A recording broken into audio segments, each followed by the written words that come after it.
to another episode of Chad's Beer Reviews. Jay is joining us. Hello everyone. It's been a while since you've been here, huh? I'm trying to think the last one we did. I think it was that snapper head testing that we did. Yeah. Which was, I think, March, right? Yeah, how long does it take for an IPA to skunk? Yeah. Jay brought the beer this time, and it was a gift from... John. A guy named John. So thanks, John, for the beer. It's Founder's Imperial Stout. 90 IBUs, 10.5% ABV. There's no description on the bottle. We just looked it up. It gets raving reviews. Yeah. Both places give it like 100 and an A. Yeah. And we're using my dollar store tulip glasses here. So, I guess we can just dive in. Sure, pour it for us. Wow, it's almost like a red. Yeah. like a wine. Blood red. Yeah, ooh, yeah, like blood red. I'm pouring the J way. We have to like I had to put like a TM in there. TM and copyright. The J way. Yeah. Oh, I did almost get almost a full bottle. Yeah. But to start with, it definitely had, while it is black. Yeah. It was extremely like oil like in the thickness. Yeah. You know, when I was pouring it, but it was like a blood red. Yeah. It was interesting. But you can't see through it at all. Like, there's no red. If I hold it up to the light, it's still black. Yeah, it's black all the way through it. It was murky too, like oil. Not much head on there. It's like a coating, but it's dark brown. It's like a soapy coating layer. And I can smell it from here. It smells like intense wine.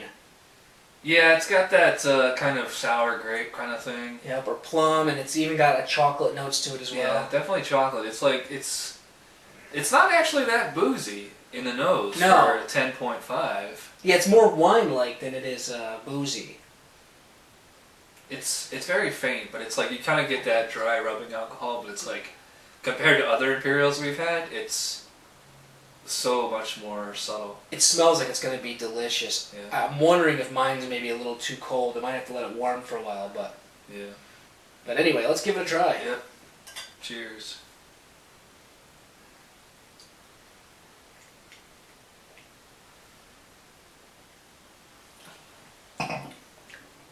Nice.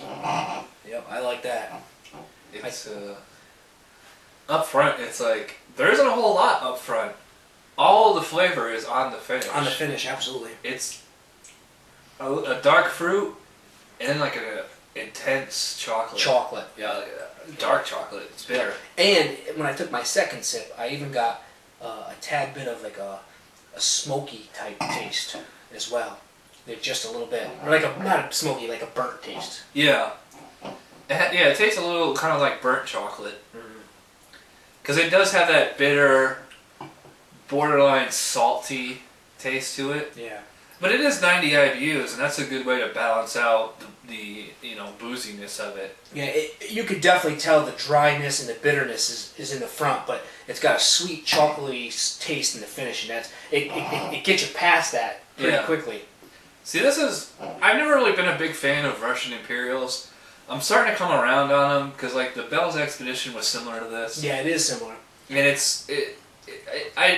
unlike the Stone Russian Imperial, which gets rave reviews, that had that sour grape kind of taste I didn't really like, but this it's almost kind of like Southern Tier chocolate. Yeah.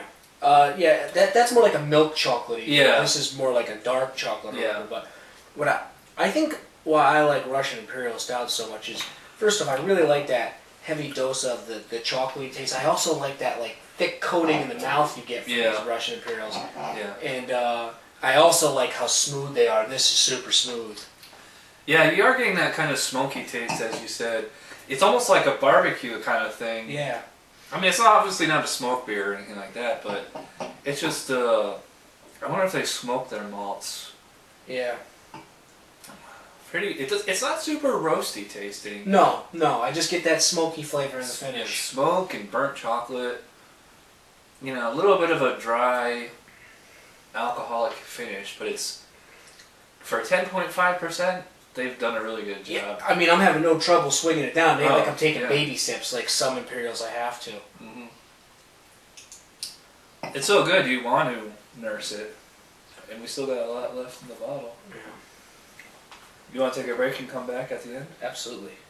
Alright, well we're going to go ahead and drink some more of this and get back to you guys in a few moments. Alright, well we're back, and we both have just a little bit left here. And Chad was like, are you going to do your final chug? I was like, of course I am. So he managed to save a little bit for himself, so I imagine that means he's going to do a chug with me. Real quick recapping as far as my thoughts go. I really enjoyed this a lot. I thought it had a boozy bitterness in the front, and in the finish was really sweet and smoky, and I thought the combination and complexity was a really nice balanced beer, and I liked it a lot. I know Chad thought a little differently, which he'll describe, but I think nevertheless we both had the same characteristics, just where it hit me was a little different, but I really did enjoy this beer. Yeah. What'd you think? I liked it a lot. Maybe not as much as you did. I mean, like, I really can't find any, like, flaws with it, but it's just not, I mean, I like the smoky, chocolatey taste, but it's very strong. I mean, as far as drinkability goes, it was very drinkable, like, the first half, and then as we got to the second half, now it's a sipper. Yeah. And it's actually getting more bitter, a little more dry as we go on.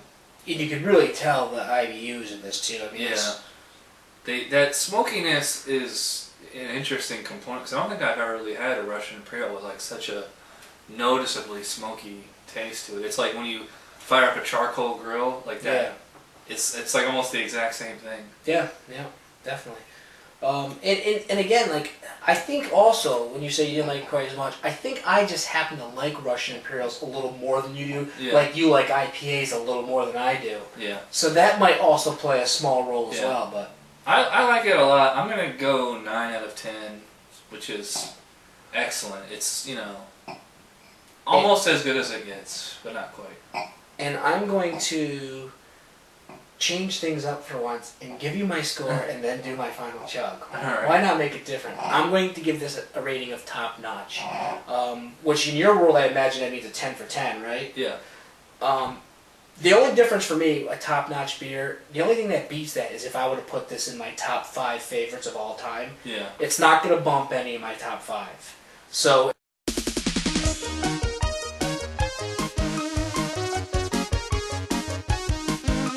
Somebody brewed it, Chad just reviewed it. Thanks for watching Chad's Beer Reviews. Trust me, the next episode will be a lot better.